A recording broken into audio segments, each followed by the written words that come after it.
house you're building is the one you're sitting in. So it's always important to have your tools so that you feel more competent.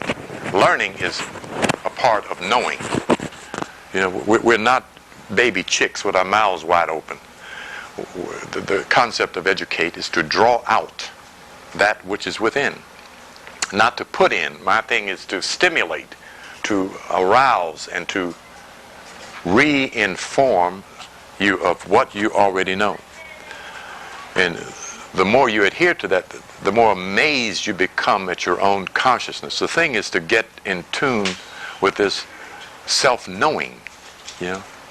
Why I ask questions, you know, on the offbeat, seeming to catch you off guard, is not to do that, but is to get you to apply your consciousness to what, in terms of understanding the nature of the soul. One of the qualities of the nature of the soul is all-knowing. And what educare does is allows the individual to draw out that which is within. That's real education. We have been so terribly miseducated that even the school systems considers the child as being a blank mirror. You know, that I'm trying to think of that one dude's name. I almost said it. Dewey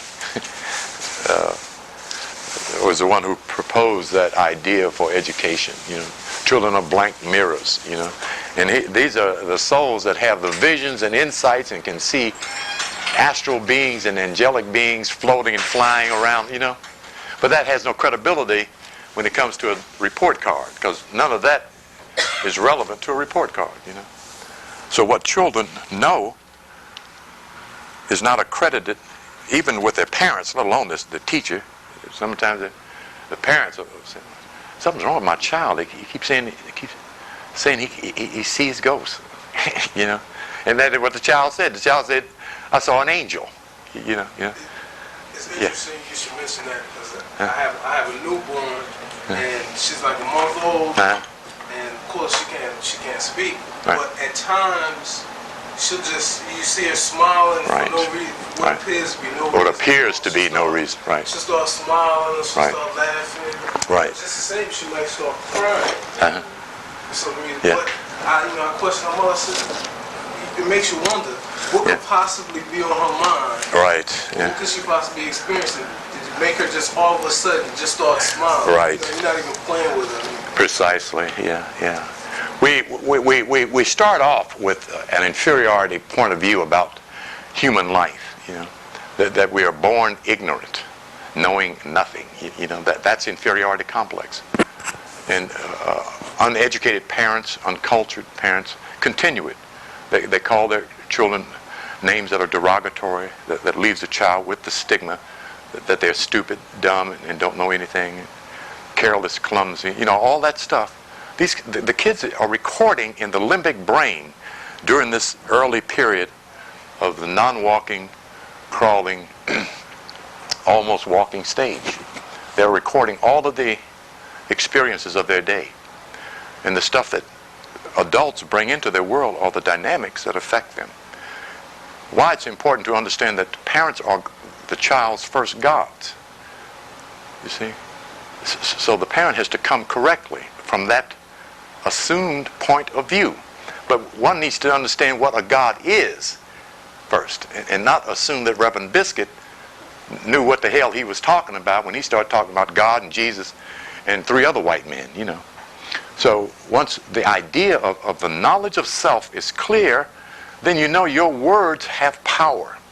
And they're supposed to have an impact on that child. You see, as well as on oneself, as well as on one's spouse, relatives, and so forth.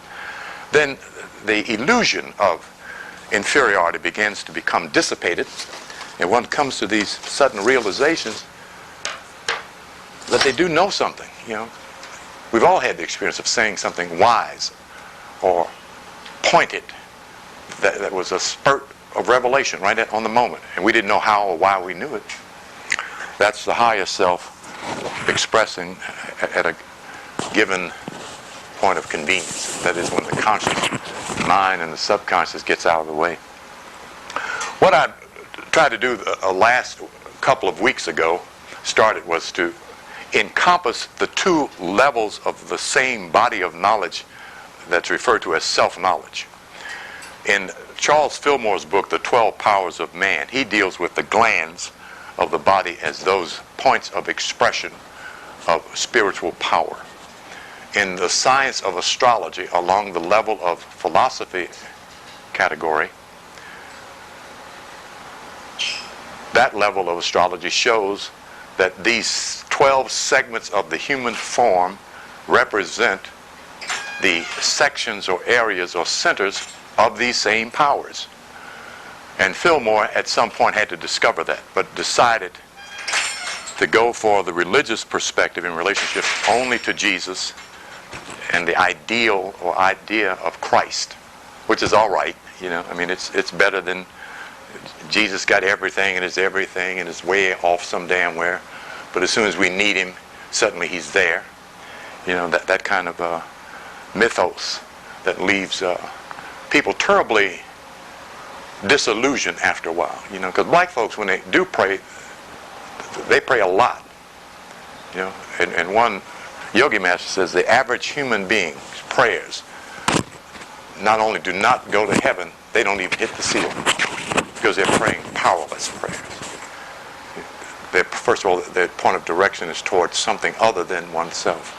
If the universe is perfect and its intelligence is perfect, then there's no part of it that prayer could change. We can't change what is perfect. We don't need to. We need to tune into it. And that's what thought does. It either tunes into it positively or it tunes into it negatively. If you wonder why certain people's prayers don't get answered and others do, or why someone's prayers get answered one Sunday and not the other Sunday. Yeah. So we're looking at Aries as the head from last week, and what I was supposed to deal with, I didn't get to, was that in the head of Aries, I'm just going to finish this up. I'm not going to go back and do the head. We're headed towards the neck in our research. So if you want to get the tape will give you the rest of that lecture.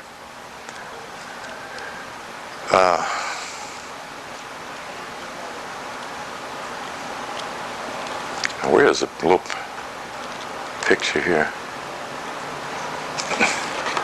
Yeah, here. All of this segment here is Aries. This is all represented in Aries. And as mentioned, Aries is Gad among the 12 tribes of Israel, one of the sons of Jacob.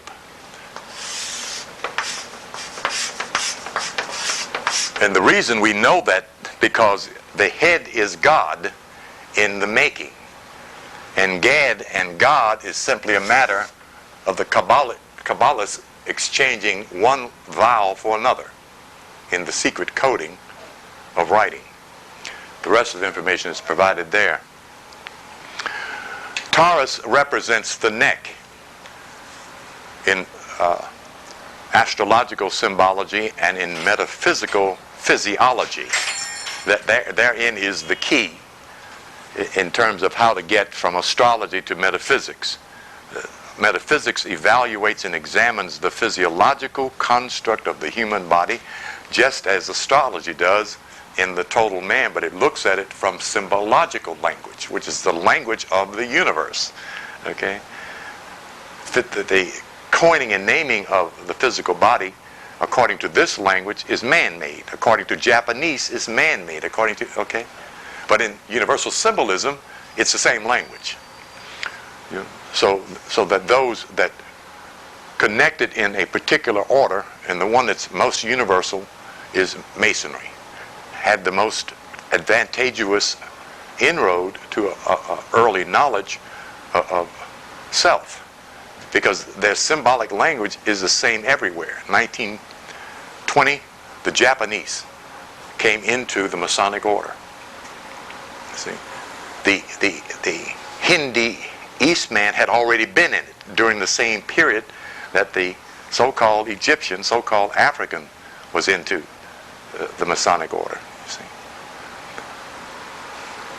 the Russian Empire, when they raised their sickle and star, at that point we're into the Masonic order. The sickle and the star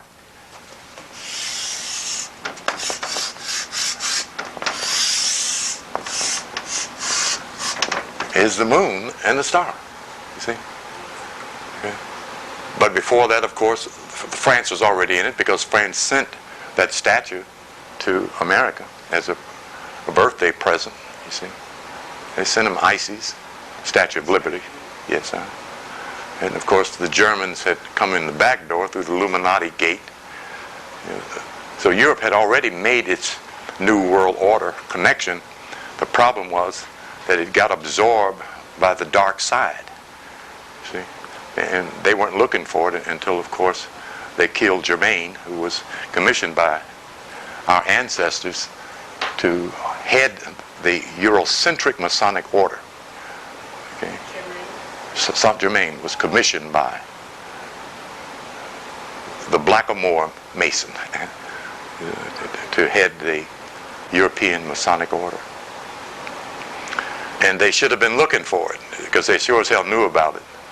You know, hell, they've been down here as long as Osiris and the rest of them. As long as Set has been around, Horus was around. As long as Horus and Set were around, Osiris was around. You see? So one represents the brotherhood of light. The other represents the brotherhood of darkness. That's the polarity. That's the understanding of duality. It isn't going anywhere. Good is never going to overcome evil. If it does, the creation will disappear. Okay. And so if you understand the law of duality, you know the work is not to fight the evil with good. It is to get above it. That's where perfection is. It's not in being good. Good people die faster than the bad, because the bad know somebody after they ass, and good folks think the Lord is watching over them. Yeah. Okay, let me get in here and deal with this. The personality we're looking at first symbologically for Taurus is Asher.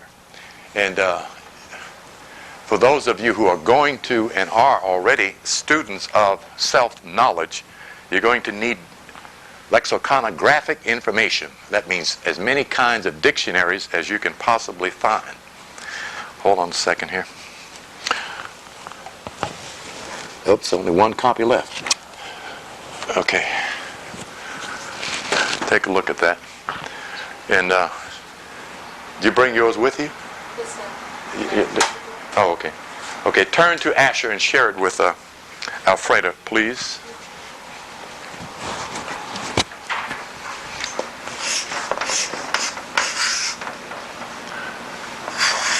Now, I've already pointed out at other classes, let me spell it right at least, that most of those cataloging and exchange of the names of the 12 tribes of Israel, or the 12 sons of Jacob, got them wrong, or most of some of them wrong, because they did not check the name and the meaning of the names of those 12 tribes in relationship to each sign. Okay? So they would come up with what seemed most logical based on the verses of Genesis chapter 49. If you have your Bible, turn to Genesis chapter 49, verse 5, I think. Let me see here.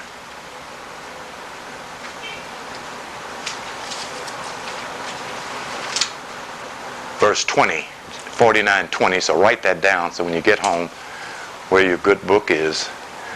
And then we're going to look at Deuteronomy 33. But if you note here, I don't know if you can see this clearly or not, Asher, Aseroth,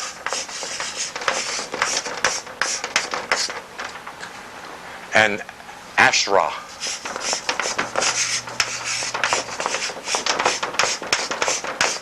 are all the same name. Okay?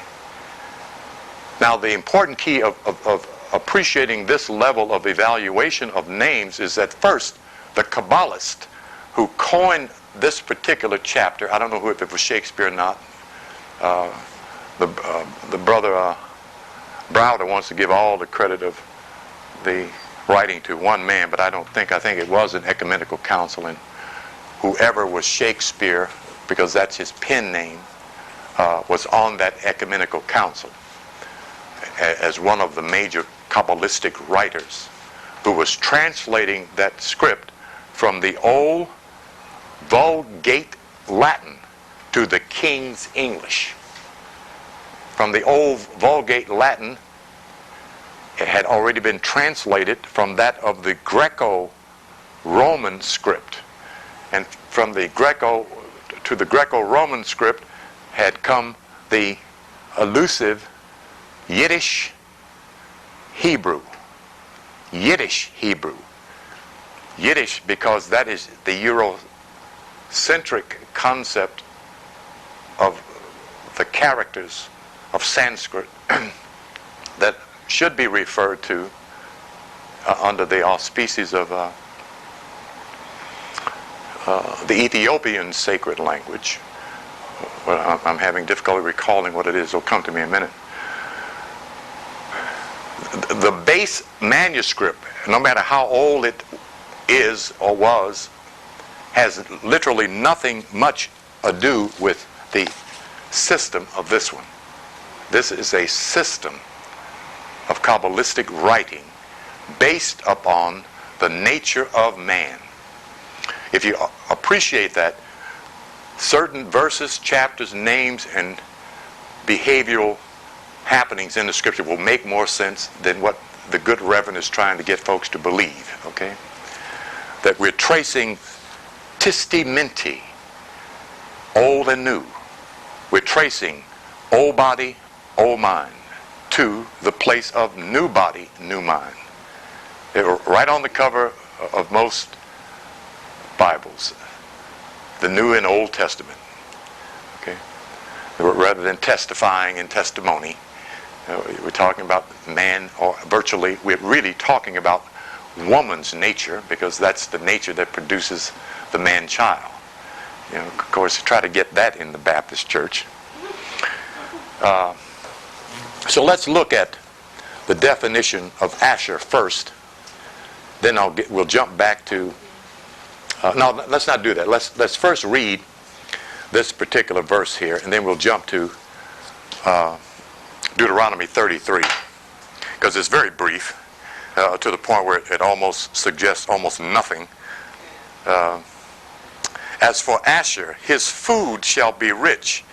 He shall yield royal dainties. That's it. Okay.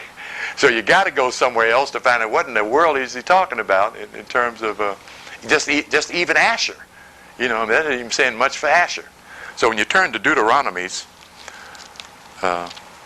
chapter 33, you get a little bit more of a hint. I think that's verse 5, if I'm not mistaken here. No, 33. And it being in chapter 33 is significant. That's the number of the master masons, or the mastermind. Okay, 33, 33.3 degrees, 33rd degree Mason. Okay.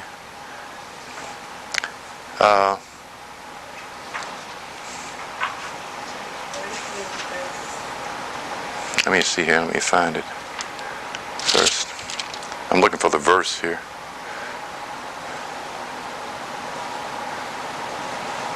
Anybody found it yet? Yeah. No, that's Gad, Dan, and Naphtali. And of Asher he said, more blessed than sons is Asher. May he be favored by his brothers, and may he dip his foot in oil. Your locks shall be iron and bronze, and according to your days, so shall your leisurely walk be. There is none like the God of Jeshurun, who rides the heavens to your help, and through the skies in his majesty. The eternal God is a dwelling place, and underneath are the everlasting arms. And he drove out the enemy from before you and said, destroy. So Israel dwells in security, the fountain of Jacob, secluded in a land of grain and new wine. His heavens also drop down dew. Blessed are you, O Israel, who is like you, a people saved by the Lord, who is the shield of your help and the sword of your majesty. So your enemies shall cringe before you, and you shall tread upon their high places.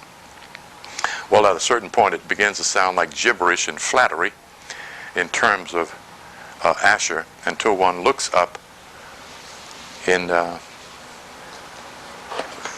Metaphysical Dictionary of first the meaning of Asher. You want to read that out loud, my sister? Asher. Which sister? The one who has the book. Oh, let her read. Asher. Straightforward, prosperous, happiness, blessedness.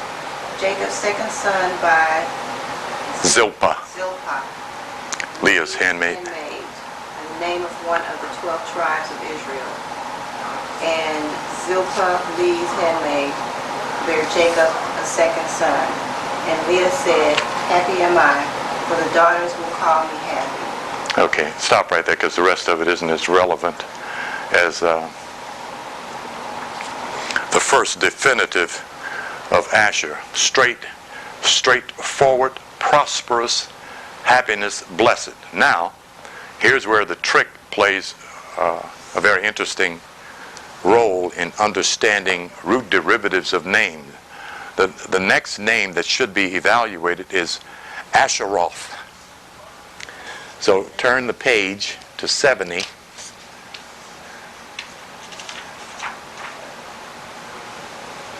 Let me see here. Aseroth. Aserah, you see that? Just after he gives Aseroth, he gives as a synonymic, Aserah. So let's read first Aserah. Straight, upright, a pillar, fortunate, and happiness. The same definition of Asher. You see that? Okay. Aserah is thought to be the same as Aseroth. Now let's read Aseroth. Aseroth. Aserah, pillars, columns, groves, a shrine of the goddess Aserah. Okay? All right. Now, what is the element, the gender of Taurus? Anybody know? What's the gender of the sign Taurus? No, it's not. It is feminine. It most certainly is. Okay?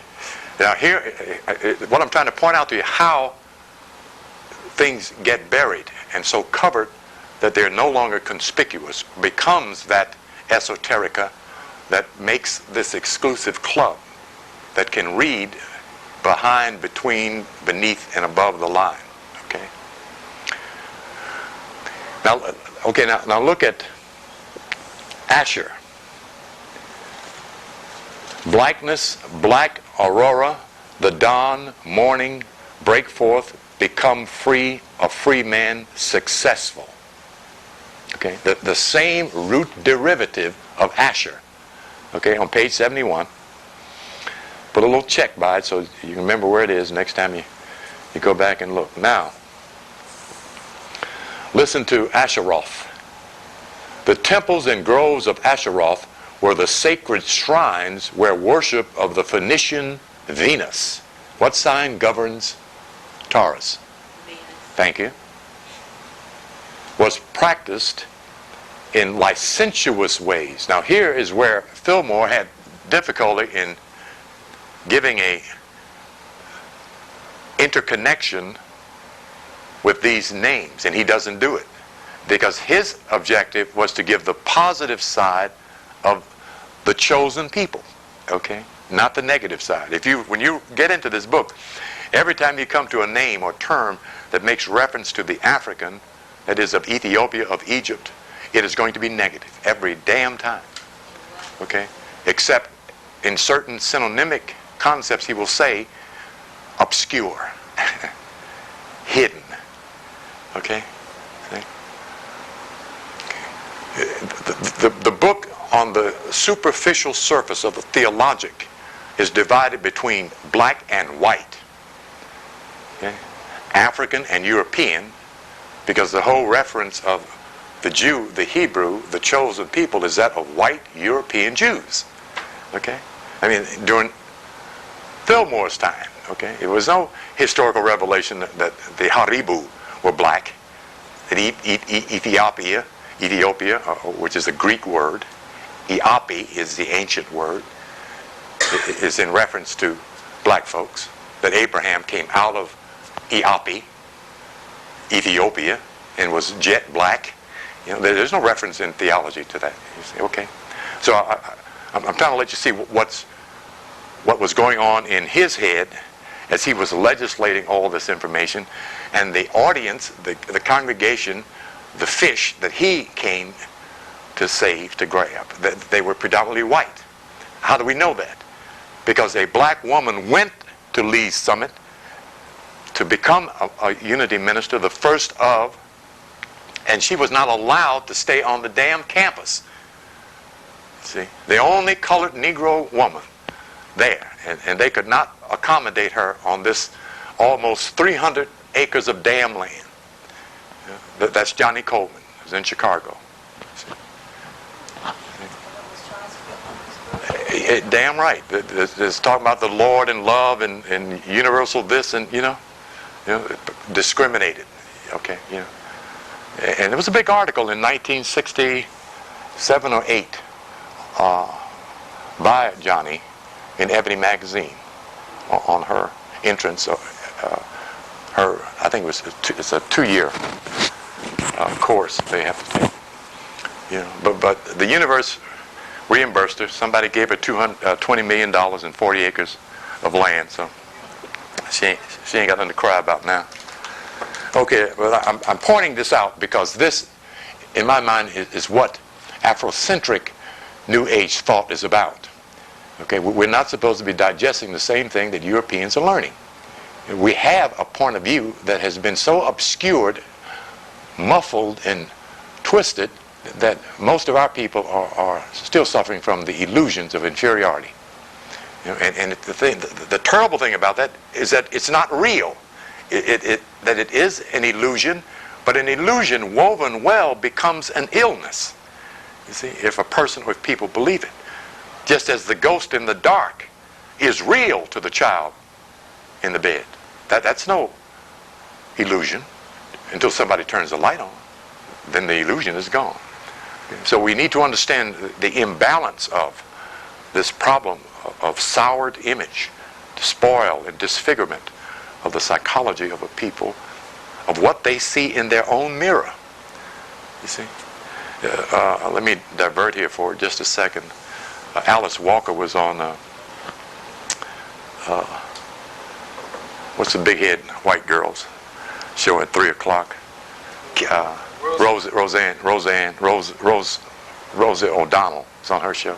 It was talking about her writing and so forth. And I've never been that impressed with her Afrocentric perspective of things, you know, because I think everybody knows she's a little on the gay side, but hell, that's all right. She doesn't seem to be throwing her off balance. And she was very angry at her parents for putting this white man red suit myth on her every year after year after year, when her and her family's experience had been that there were no good white people. This woman was born in the South. That's what she was telling Roseanne. Hell, there wasn't any good white people except Santa Claus, you know. And she was trying to justify why her mother kept doing this year in and year out, until at an early age, Alice said she got up early one morning and to see if she could see Santa Claus. Then she saw him, but it was her daddy. She said, you know. And the key interesting thing she said, says parents are no, she said, my mother to me was like a god. You know, she was a woman who could take almost nothing and make food out of it. She had this wonderful little bowl that she always put these wonderful things, you know. This woman has not only the power of imagination, but intuition that worked in her imagination because it explained things to her, you know. So I was very much impressed with her ability to discriminate, to tell what is good from that which is not, to tell what is spiritually real from that which is physically disillusioning as a reality. You see, that's part of what intuition does. The whole idea of Solomon being able to make a discernment between whose mother is which woman is the mother of the child, you see, was a direct given. Cut her in half. You know that's wisdom speaking. That's wisdom thinking. See, so she exemplified this level of consciousness that could discern between the illusion and the reality, which we are not as a collective body of people able as yet to do. Because even as we're in here with this literature, we still have to work our way through somebody else's concept of spiritual reality. You see, that always still somehow still comes up white. You know, it's strange how this stuff is so rolled up into culture, European, and we're trying to make a discernment with a tool that keeps complementing Eurocentricity. We're trying to do it with English. You see, and you can put the number of complementary words in the dictionary in your hand in reference to black, you know, and not drop a damn one. That's how few there are. So it's important to get to this central theme, you know, of self, and the real idea, descriptive and definitive idea of God. See, otherwise you're going to buy somebody up there with brown hair and blue eyes, calling him your father and stuff. You know, I mean, it's being done even as we speak. So. The thing is to be clear on what you're talking about. If you're talking about divine nature, no, it does not have a color. If you're talking about the person of, that's where the problem gets to be. You know, and one of the Moors in Cleveland, who was an advanced soul, God is any, it can be any color. Well, he was right. You know, he's still right. You know, but that isn't the problem in our head.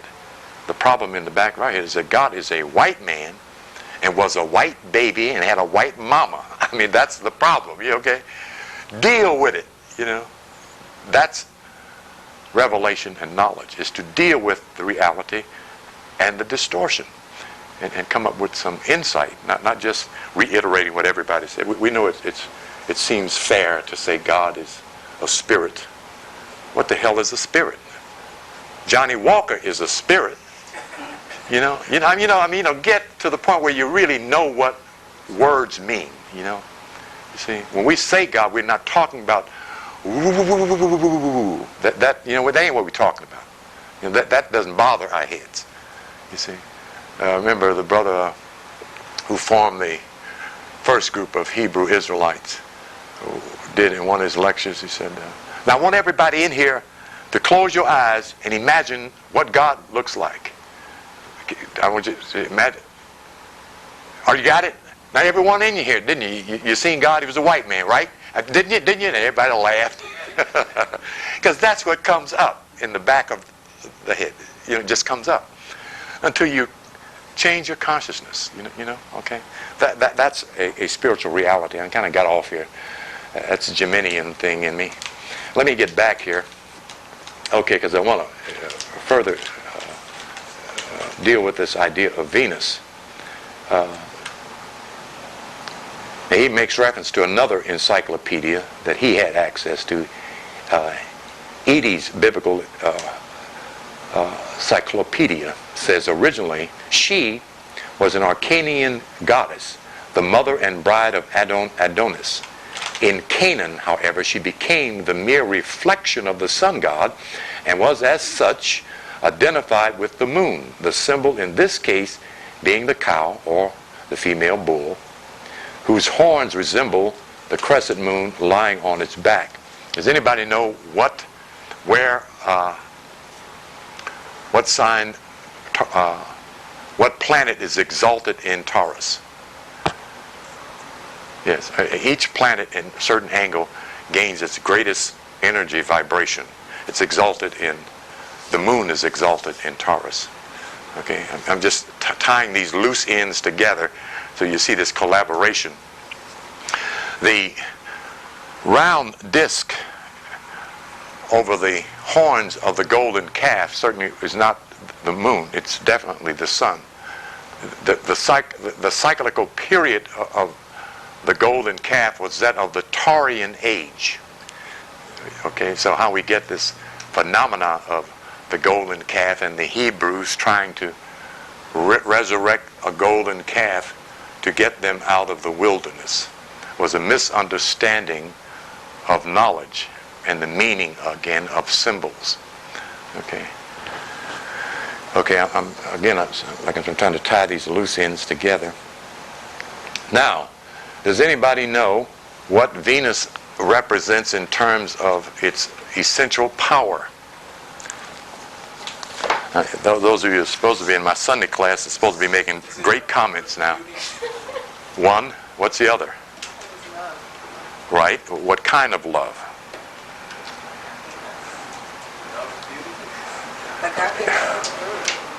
No, not agape love. It's some Greek stuff, which has a validity. Universal love is most assuredly considered the most powerful and most real of love.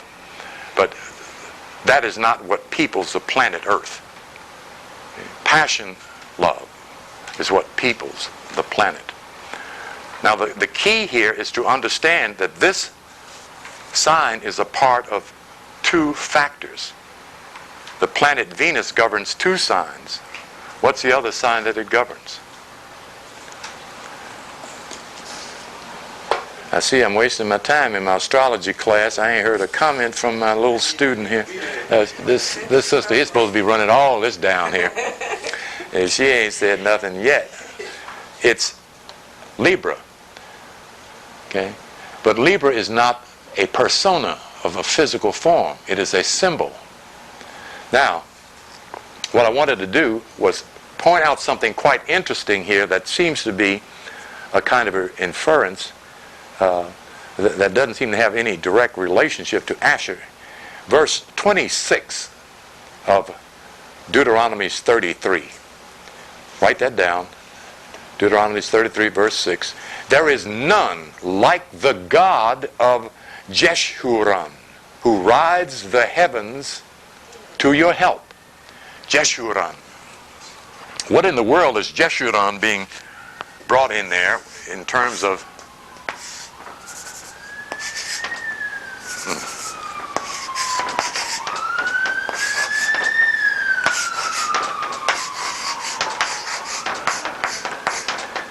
J-E-S, I think J-E-S-U-H-U-R-N, I think that's correct. Jeshurun. J-E-S-H-U-R-U-N, Jeshurun. Okay, turn to Jeshurun in the J's. What page? 345. 345, right.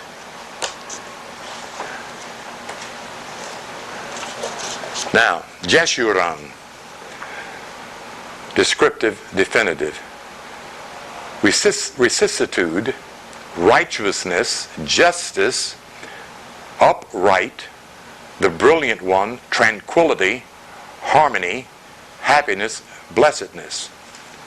What is the major key or theme of Libra? What is the astrological motto of Libra? No, that's Virgo. Very good. Balance. Yes. Okay. Harmony. Okay. Okay. So now, here, listen to what Fillmore states here after he gives this descriptive. A symbological name applied to Israel. A symbological name applied to Israel. The happy state, blessedness of our real religious thoughts. There he goes back up to the surface again.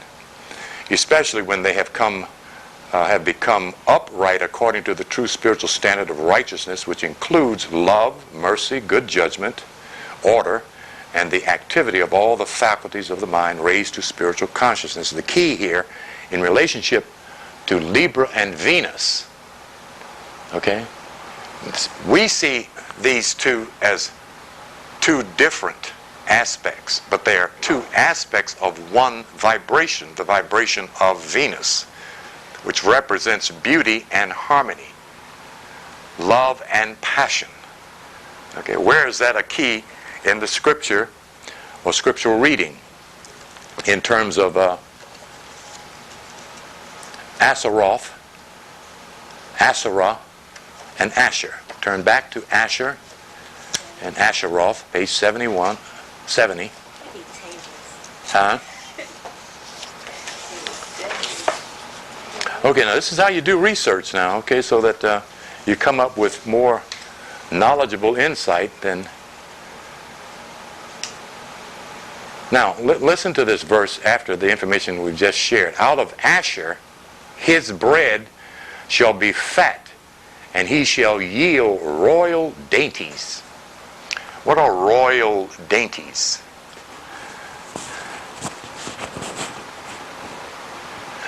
The delicate side of things.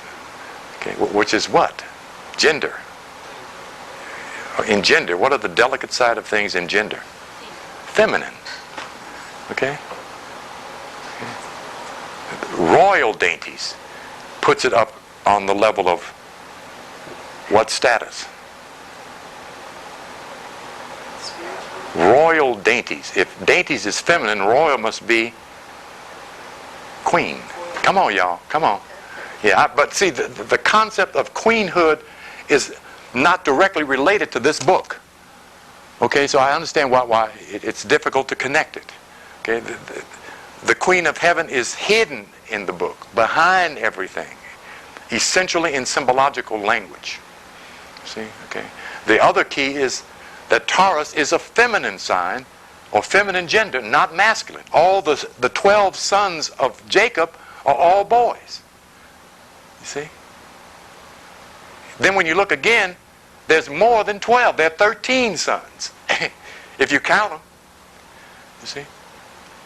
So we want to understand the language and the meaning of system.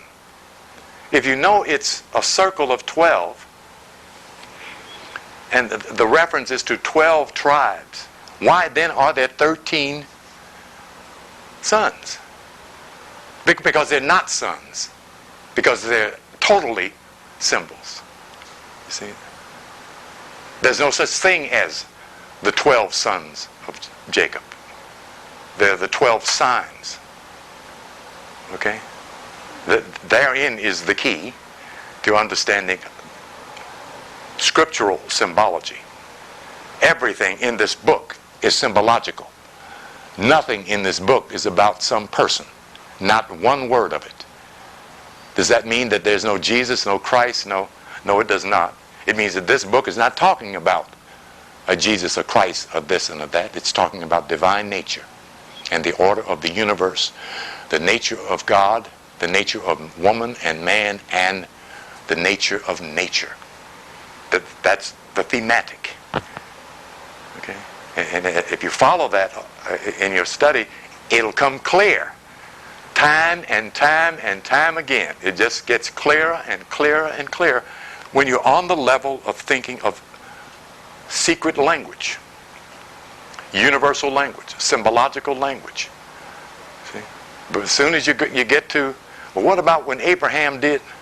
Back up. Okay. It carries you. Abraham gets this vision. He gets this dream, and the Lord tells him to go out and look and count the stars in the heavens. And your descendants shall be as multitudinous as the stars of heaven, as the very grains of the earth.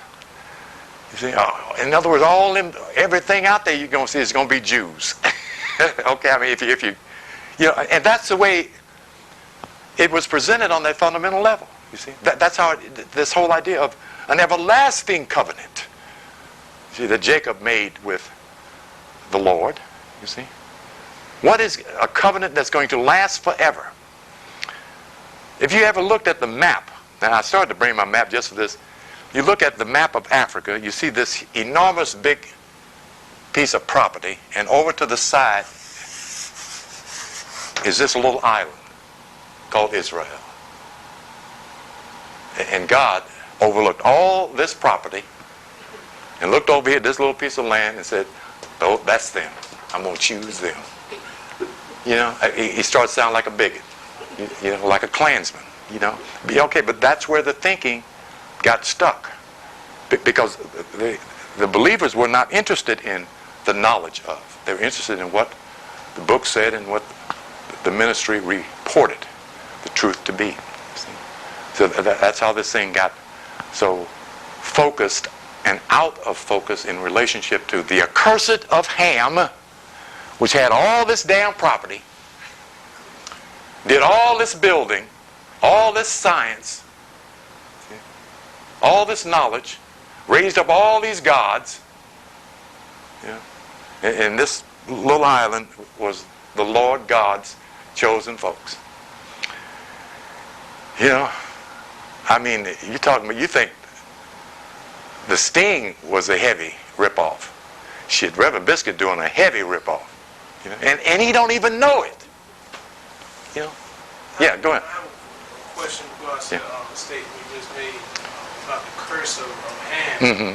I've had someone try to discredit my nationality being a Moor based on us being descendants of Moabites, saying that we were cursed. Right. Sure. In fact, Imam Isa told his group that the Moors were cursed. Yeah. That gets to be the problem of trying to associate a concept in Greco-Latin English back to Yiddish Hebrew and bring it forward into English. Moabite and Moor do not coin as synonymic. They don't coin. That's the problem. The problem for Noble Drew Ali is either he did not have the information of where Moor is to be found in ancient antiquity and wanted to find something that had some dignity and report of this concept of Moor that had not been discredited. Moabite is not necessarily discredited except for Balak and Balaam, the two Bays, one the king and the other prophet, but minor characters in the scripture. See? I don't know who brought that forward, where Drew Ali got a hold of it. I don't know. I don't know where in the hell it came from. But I'm verifying that there's a hieroglyphic for Moor in the ancient Kemetic language. And none of them brothers, quote professors in the golden age of the Moor, dealt with that. They stopped, as I mentioned in one of my lectures, they stopped at the Greco-Latin language for Moor, Maurus, Mar. You know? And then defined it as just meaning black. That's as far as they went, you know. Because they were after the geographical evidence that the Moors of Europe that had invaded Spain were dark-skinned. That, as far as they were concerned, secularly, that was evidence as a referendum. And at each damn chapter in that book, as wonderful as it is, they keep saying, and this is what they called them. They called them. Who in the hell is the they? You know? The they. You know? That's been another phantom that gets somehow never found. Where's they? You know? And Johnson Bay couldn't deal with that because he didn't have information either. None of them had it. Because it didn't go past the Greco-Latin. That's why they didn't get it. You know? We don't have a Greco-Latin background. I'm sorry. You know? And the one who explains that best is George M. James in Stolen Legacy. You know? And then Theophilio Binga spends a whole book verifying the fact that the Greeks didn't even have a word for wisdom. That the very word Sophia is not Greek. you know, which chops him off at the intellectual knees. See, but that's academia. You know, let me. I'm getting lost here. Did I explain anything there on that little rage at all? Yes. Okay, I'll get. Didn't I do that last 2 Sundays ago? Talk about Moab and Moor. Okay, so I got a tape on it. If you want to check the tape out. Yeah. Okay. Yeah. I was trying to find a certain verse here where the blessing of Asher becomes further illuminating. Let me see here.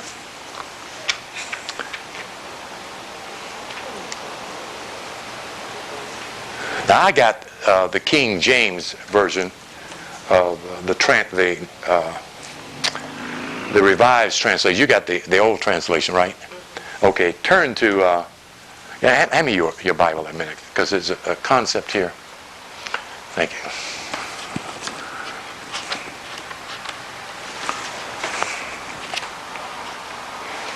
I'm supposed to bring both of them, but I didn't do it.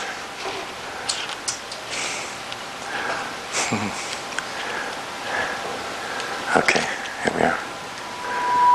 Let me see here. 24. Hold on a second. I'm looking for one word here.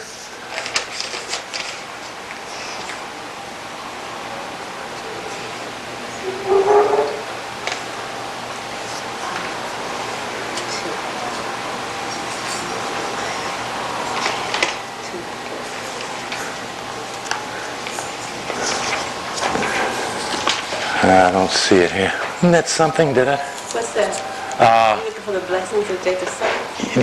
No, the blessing of Asher that says, it should be here, and of Asher he said, more blessed than sons is Asher.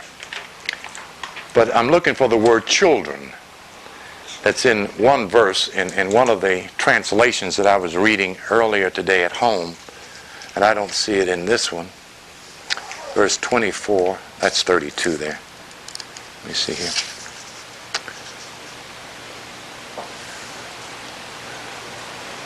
Here it is. And of Asher he said, let Asher be blessed with children. And the translation I have, let Asher be blessed with many children. Okay? Taurus is second house. The house of possessions, of ownership, of things of value. It does not mean children. If you have a car, 3 cars, if you have a house, 6 houses, if you have 500,000 in that bank and 700,000 in that bank, and 4 businesses open, you have many children, many possessions, okay, many things of value. Okay, if you already understand the descriptive of Taurus as a material sign of 30 degrees in relationship to the second house of money and possessions, of things owned and ownership, then you can interconnect Asher with Taurus. Okay, that's the point I'm trying to make. Okay, rather than trying to follow this this chronology. Here, okay, take it back. Okay, thank you. Okay, I think I've touched on much or most of what I was after here. Now, what we want to do is look at the descriptive of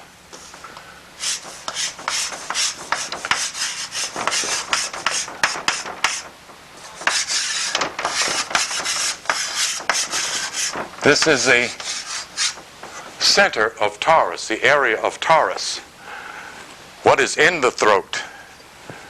A, the tongue, then the esophagus, and then the vocal cords. But spiritually, there is the center of power. Okay? Power is represented in scriptures, one of the representations, I mean not the only, by horse. Philip means horses. Lover of horses is the meaning of the term Philip. Okay. Philip is the disciple or representation of the awakening spiritual center of the throat, which is Taurus. Okay. This will come clear when you get a copy of the 12 Powers of Man Well, you can get one. We'll sell you one. Now, but what else is important in this particular area here is this little bulb at the very top of your spinal cord, the Medulla Oblongata. Okay? This is the area that is governed by Taurus in physiological, descriptive, and symbolism, the neck. Okay? All of this is in the neck, including the Medulla Oblongata, which comes up to the very base of the cerebellum, the lower part of the brain, okay, and interconnects. The entire physical form depends upon the subconscious aspect of the brain. What my hands are moving now is not my conscious mind moving my hands. It is my subconscious mind, which is the cerebellum brain, and this center here, the Medulla Oblongata. This is your light bulb in your spiritual awakening. At some point in your meditation or reflection, your spirit will show you this bulb lighting up like a bulb, because it is a bulb. It will either be a hazy brown, a brownish brown, or a golden light, or a white light. It varies according to your level of vibration. Okay? No, you'll see it in here. It'll just show it to you. This isn't the only place you can see. Okay? Yeah. That's the all-seeing eye it's referred to. But the all-seeing eye virtually is much more expansive than that area. I drew these lines here to represent a very important part of the physical man, the Corpus Callosum. These are the cords that interconnect this side of the brain with this side of the body, and this side of the brain with this side of the body. So if I raise my left hand, I did that with the right side of my brain. If I raise my right hand, I did that with the left side of my brain. Okay? That's how we are connected in our physiological construct. All is under the dynamics of Taurus, the bull. Okay, now,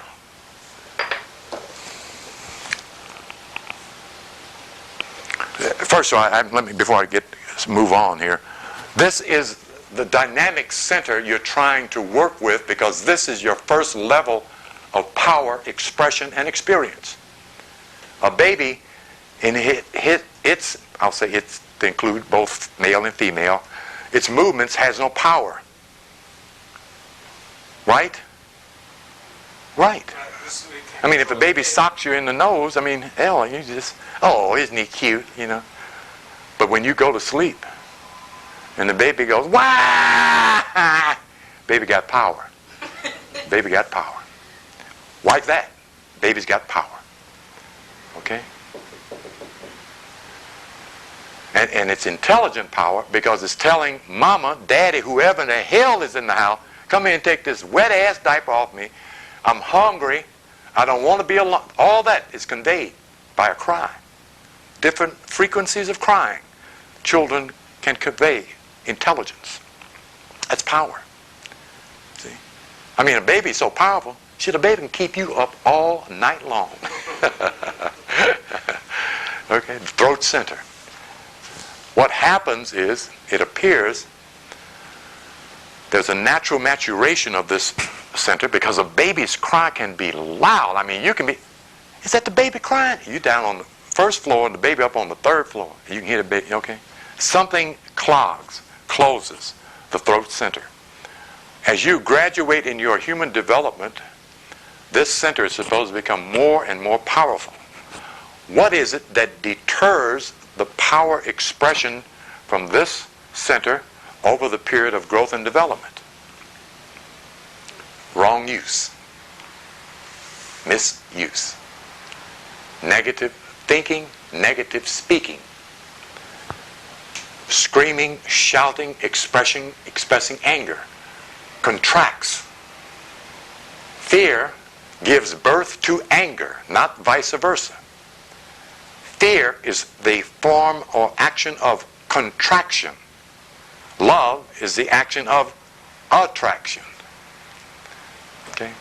So through our anger, our frustration, our anxiety, we close this center from the time we are here, here, here, and here, and here, and become almost powerless. Yeah? So when you decree a thing from here, that thing is to be. See? And the reason I pointed out the fact that when baby cries, mama gets up. Mama don't say, well, I'll be in there in a minute. No, you won't. Because baby give you another blast. And you got to get up. You have to get up. Okay? That's what you're supposed to be able to do with your words of power. When you need something, want something, desire something, proclaim it, decree it, and declare it. And so it is. Unless this is closed and clogged and dripping with dead energy instead of revitalized energy. Therefore, the techniques of opening the throat chakra are very important for us all. From here, you can heal a human being. Just as from here, you can make a human being sick. Yeah. I hate you. You ain't nothing. I hope you're dead. That's energy. That's a bigger curse as you could probably get. I hope you die. Somebody gonna kill your ass. If you wonder where your powers go, that's all reverse stuff. Instead of blessing, instead of seeing in the perfect light that which is perfect, which changes the vibration of things. It may not happen like that, you see, but if you keep working with the thought, the idea, and the spoken word, it changes the rhythm of things, the vibration of things. Therefore, it changes the shape, the picture, and the expression of things. Don't say, I ain't got. Don't say, I can't afford. Those are declarations of poverty.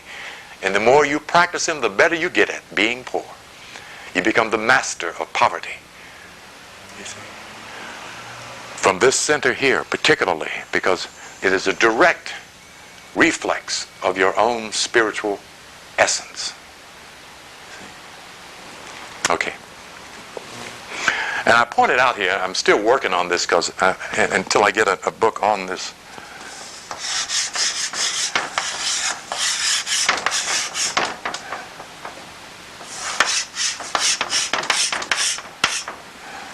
That's medulla. The medu. Okay.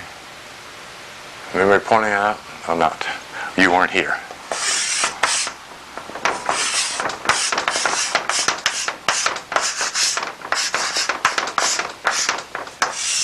Oblong